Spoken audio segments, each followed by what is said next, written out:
Welcome to Go Gardening. I'm Lee Marlowe with the San Antonio River Authority, and we're here at San Pedro Creek Culture Park.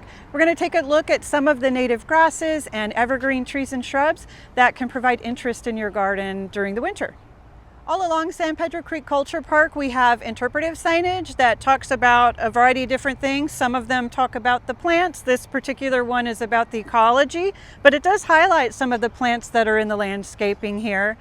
I do want to show you some of our native grasses though, because these are plants that you can put into your landscape to give a wide variety of different textures and colors that really stand out in the winter. So right here we've got Gulf Muley. This is a beautiful native Texas grass. You can see some of the purplish pink color on the seed heads here and the beautiful form. And in a large planting where they're all mixed together here, you can get this sea of softness from the seed heads. And then in the back, you can see our Lindheimer's Muley, which is another really nice native ornamental grass.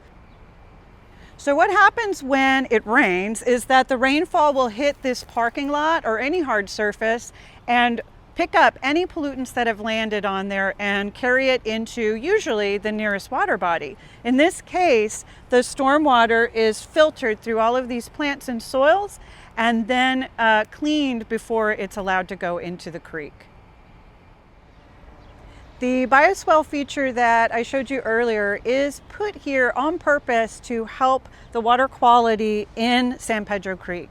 And San Pedro Creek runs downstream and meets up with the San Antonio River, not too far from here actually. And then of course the San Antonio River goes all the way almost to the coast where it meets up with the Guadalupe River. So what we do and how we treat our stormwater here in San Antonio and how we clean it can actually have a positive effect all the way down to the coast.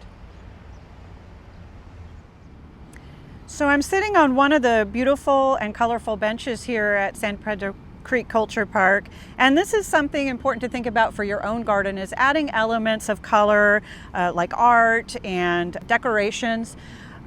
This is the hardest time of year really to have interest in the garden with the plants, but as you can see around me, there's a lot of different green colors, there's a lot of different structural elements, and there are a lot of different textures because of the different leaves and especially the grasses that are giving that softness and different forms within the landscape that are attractive.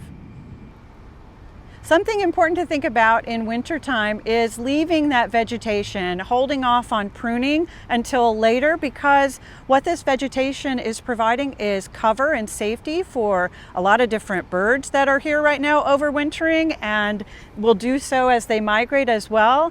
And many of the grasses actually provide nesting material for birds, and I have seen some birds already gathering up materials for nests this year. So we're going to take a walk now, and I'm going to show you some of those plants that might work in your yard and give you some interest during the winter.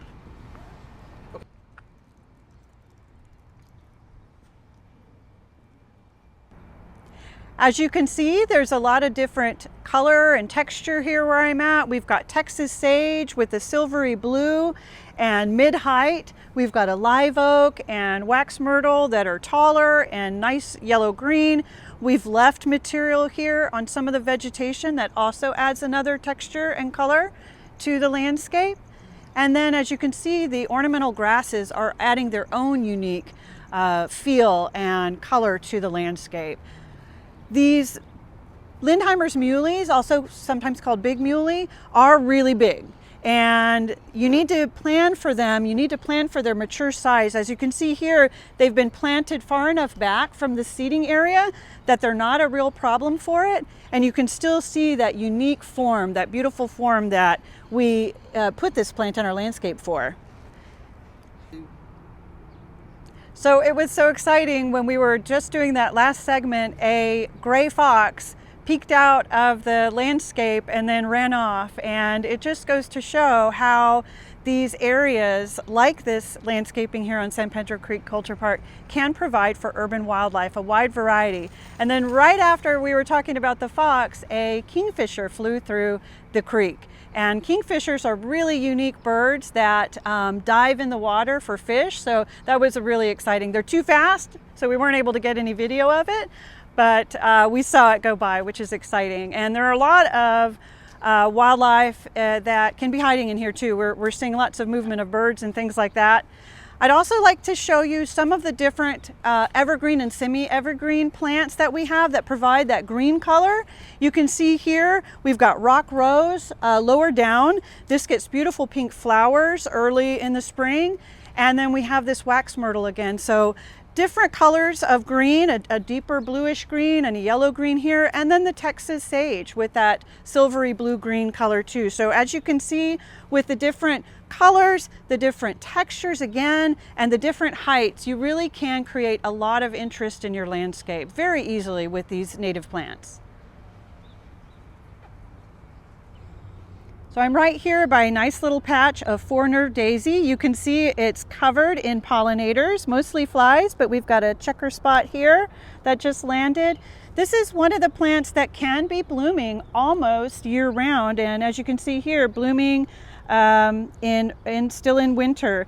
It does retain the green basal leaves all year round, so it is an evergreen plant that can be put into your yard, and as I said, very often it'll be blooming all year round with these beautiful yellow flowers.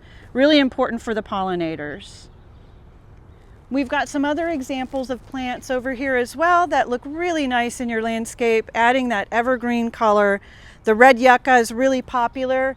We'll get these very tall, bright red flowers, beautiful clumping form.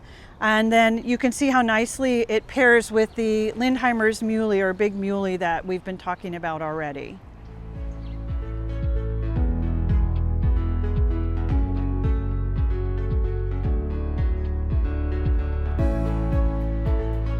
Thank you for joining us at San Pedro Creek Culture Park today. We have a number of different portions of the project open, and we are going to be opening a large section later this year that connects to the San Antonio River and the Mission Reach project. So please stay tuned for that and join us at our grand opening event. If you'd like some more information on what we've been talking about today, please visit the San Antonio River Authority website. And thank you for joining us on Go Gardening, and get out and garden and save some water. Ever wonder where all of the water we use to drink, bathe, cook, garden, and put out fires comes from? Ever wonder how our water supply is safeguarded to ensure it's there for generations to come? The answers to all your questions will be waiting for you at the Edwards Aquifer Authority Education Outreach Center. Book your free visit today at eaaeoc.org. The EOC is the place to be.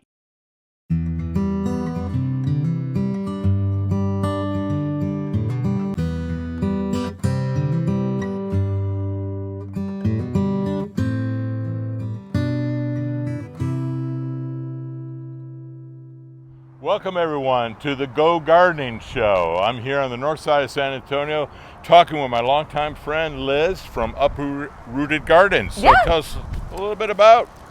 So Uprooted Gardens, we're a local garden company. We basically specialize in everything to do with raised beds and vegetable gardening. So we'll do everything from design, install, to weekly maintenance of vegetable gardens. So you do both. I knew you when you were doing commercial. You do residential. Yep. A lot of our business is residential. We do schools and, some hospitals here and there, but majority of our business is residential now. So we're going to talk about raised beds today. So let's go look at some of the raised beds. Let's get growing. All right. Oh, yes. Well, Liz, we have an example of a raised bed. Now, you didn't build this one, but you are maintaining it and keeping it right along here. Yeah. So tell me, why would somebody put in a raised bed? What would be their concerns? Absolutely. So I'm sure you're familiar with Texas soil and how it's maybe this deep in some areas. So having a good control over your soil medium and your depth is really key for growing vegetables. I would say about 10 to 12 inches of soil depth is where you want to, have that root depth 10 go. to 12 inches. That's not around here. No, it's not. So that's why, hence our name, Uprooted Gardens. We bring everything up and rooted. So we have to bring these beds up because our soil profile in Texas is not that great whatsoever. Okay. Would there be another factor? Oh, involved? absolutely. I feel like controlling the actual soil medium. So sometimes, you want a little higher pH or acidity, maybe for blueberries or something certain. So having that control over your actual soil medium and not just, dealing with what's around you and amending it, having just to go right from the get-go. Oh, you're so good, because that's what I was leading on. Yeah. To, okay. Definitely. So somebody taking all those factors in consideration, going to build a raised bed. What factors do they need to help them design it?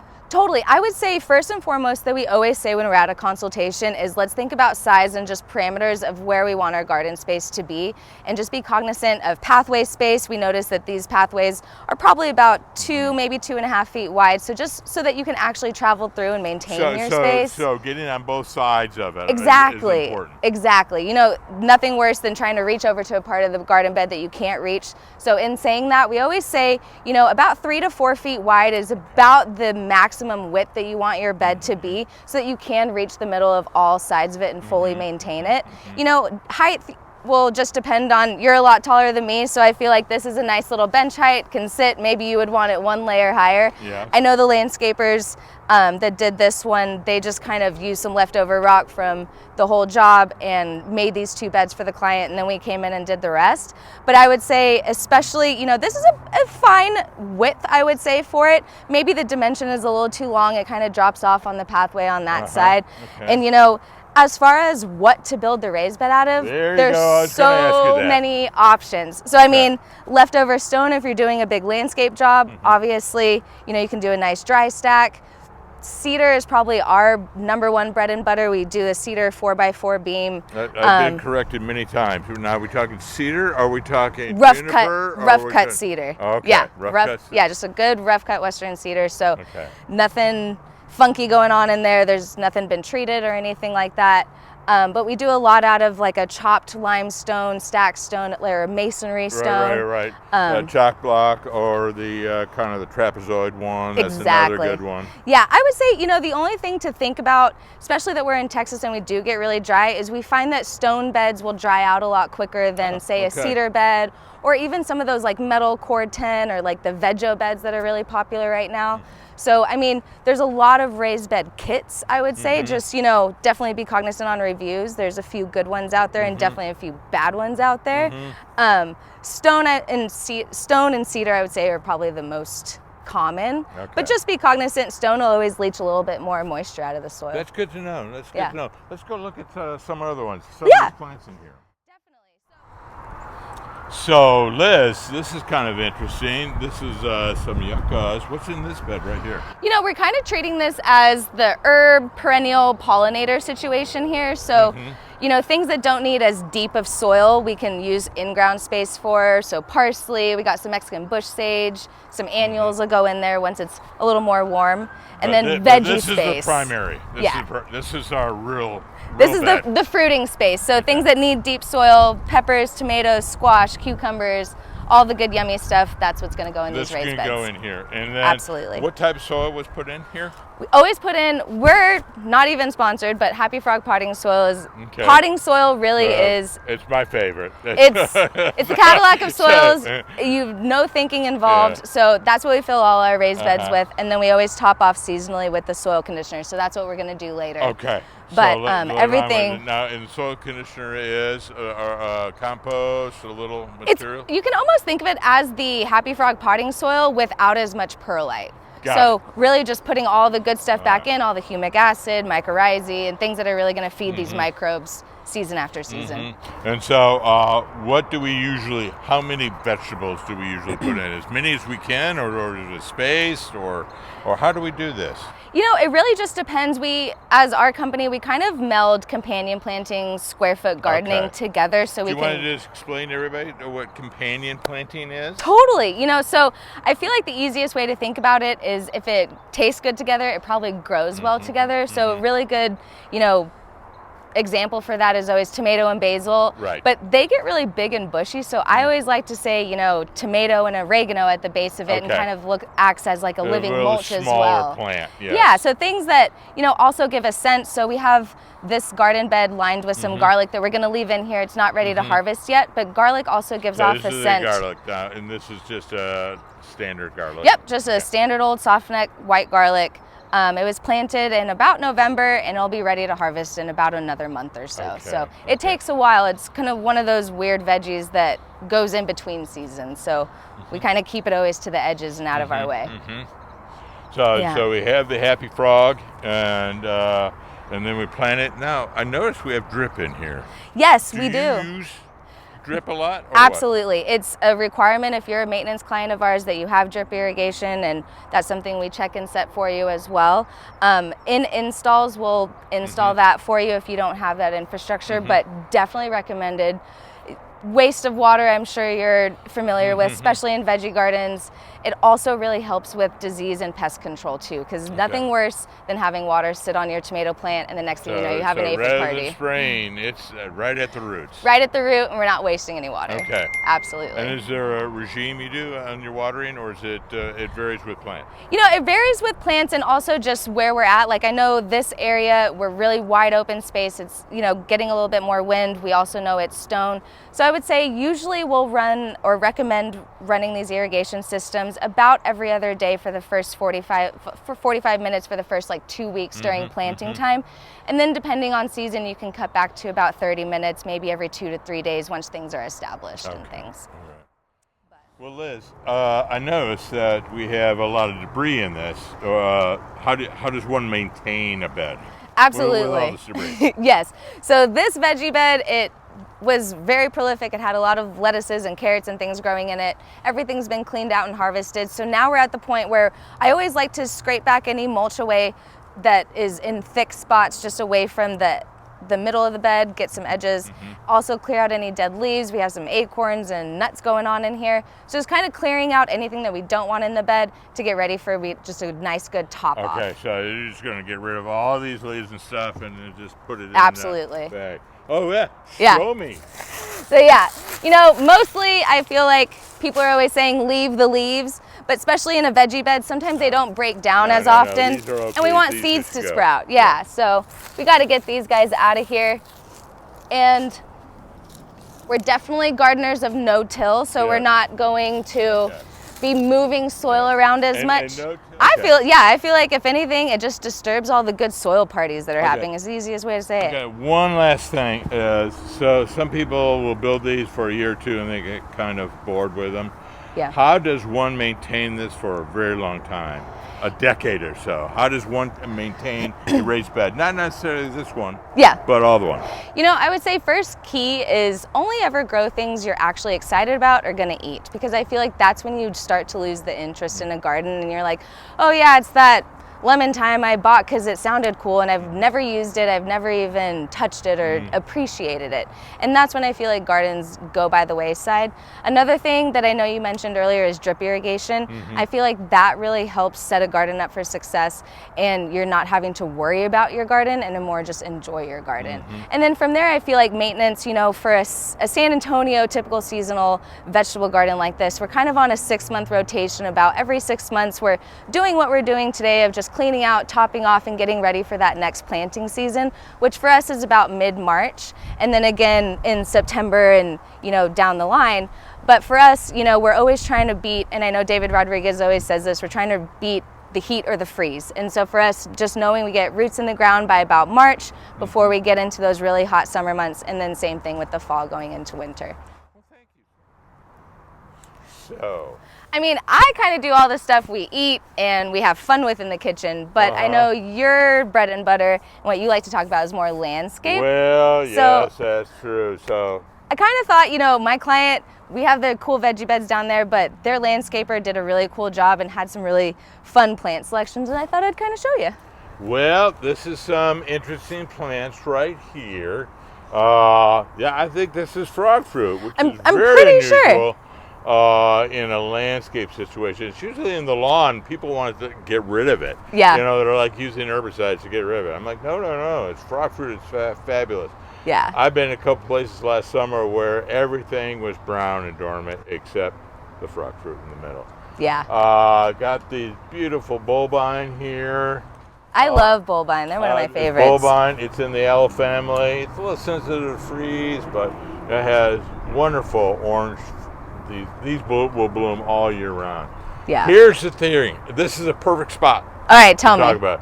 Because here is the problem that most San Antonians the failure. Okay. See these wonderful plants? These plants are going to get about 18 inches, 24 inches. Do they block the window? How many times do I see it when they have a lovely, lovely plant down here? We have some Japanese yew, and they put it in front of the window. Yeah. The window's to look out, you know. Get so sunlight, this is yeah. a beautifully designed landscape. I love this. We have low, higher. It would have been even okay if they had a slightly taller plant. Yeah. Not above that lintel right there. So that's beautiful. I agree. Sometimes less is more. That's a little thing. It's a little pet peeve of mine. I'm right there Don't with block you. the windows. I'm right there with you. And sometimes less is more. You know, it's just like taking 2 or 3 things of a plant palette and doing a lot of it and keeping in mind sizes. 2 or 3 plants. Well, lots of times 3 or 4 plants, and that's what we say. Yeah. Just max it out. Exactly. All right. Totally. Well, Liz, my enthusiasm for the plants and the design got the best of me. These are They're technically raised beds. Yep, right. They are. And we're talking about use of single plants or limited plants or less is more. What do we have here? And this is the most perfect example. I love driving up on this corner every time I come see this client. I just, this muley grass, every season, it looks different, but it has so much depth and this character. is also raised bed. Absolutely. And it has metal. It's a nice It's Corten going to be metal. there for a while. Yes, absolutely. And we have, the muley grass. This appears to be golf muley. So it's very nice, very drought tolerant, works a lot of different places. And it really works in this place because this is what? Full sun. Full sun, and I feel like it is a really high traffic area right here, so it kind of gives you that buffer just so that it's not buffer, front but door. Not overwhelming. Absolutely. And again, that's what we were talking about just now, is use less can frequently be more. I fully agree. Right. I fully agree. Well, Liz, this has been an exciting day, this session. I agree. But this is really out of our normal venue that we don't really do. So thank you so much for helping us with that. I love to hear that. More people need to grow veggies, and even if you just pop a parsley in your yard, just starting somewhere, I feel like is a good start. All right. And your company is? Uprooted Gardens. You can find us easy peasy at uprootedgardens.com. We're also on Instagram, Uprooted Gardens. We do a lot of fun little segments. We do a Tuesday tip every week, so there's always something fun to look at. So go to the website. Yeah, go to the website, follow us on Instagram, grow with us. All right. Thank you so much. So thanks for watching, everyone. Get out there and garden and save some water.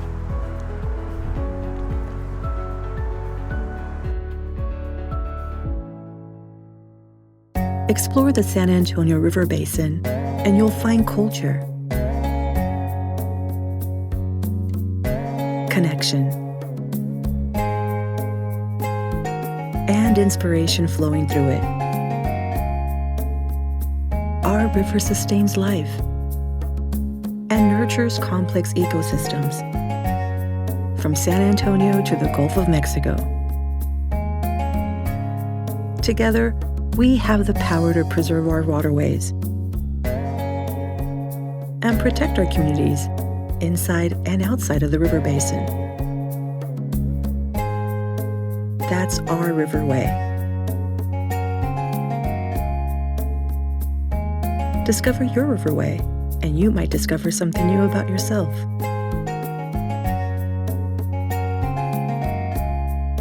Learn more at sariverauthority.org. So, how does enjoying the many beautiful parks and natural areas located in the Trinity Glen Rose Groundwater Conservation District help protect the clean water stored in the Trinity Aquifer?